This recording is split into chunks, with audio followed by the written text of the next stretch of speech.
My name is Elizabeth Bourcier, and I work for Cayuse Vineyards in Milton-Freewater, Oregon. I am the assistant vigneronne there. Vigneronne is a person that grows grapes, produces wine, sells wine. It's kind of the jack of all trades, and not just a winemaker. It's really someone that works in the vineyards, works in the winery, and produces wine. And I was always asking my father, how do you make this? What is the chemistry and all of the art behind it, the label? I had so many questions for him that he kind of said to me, hey, people study this.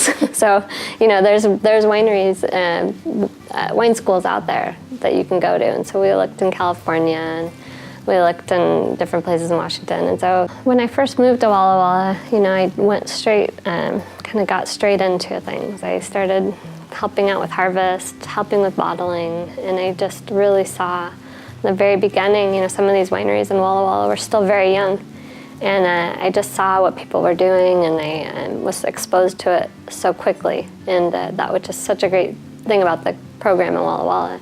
I ended up moving to California to finish my degree there, and saw a whole nother side of more Pinot Noir and Chardonnay and a different climate, different growing region. And I also took a trip and did an internship in Argentina.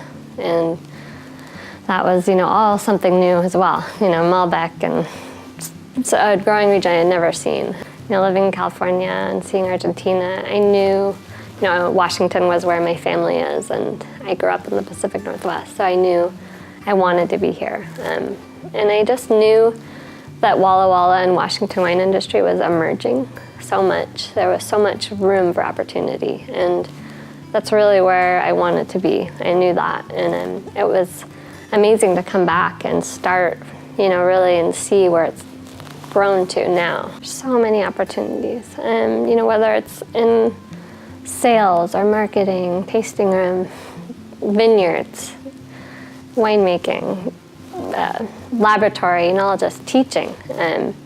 There's so much room for growth, and especially in Washington State, there's almost more of a need for jobs than we actually have trained people. So the potential is there, the possibilities are there, the opportunities are there.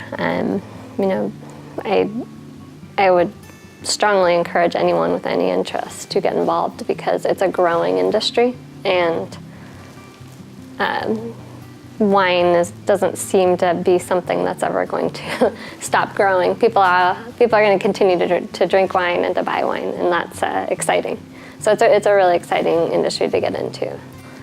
The big thing where I work is freeze, and that's something I've seen since I started working there in 2008. And we have these freezes that happen where we get down below 0 degrees, -5, -10, -15, and most varietals don't do well in that. And that's not something they have in California in a lot of growing regions, but it's what we deal with. And so I've learned a lot about farming, dealing with freeze. So in one sense, Washington is pretty lucky, because we don't have a lot of the insect pressure that some California has, diseases, yet.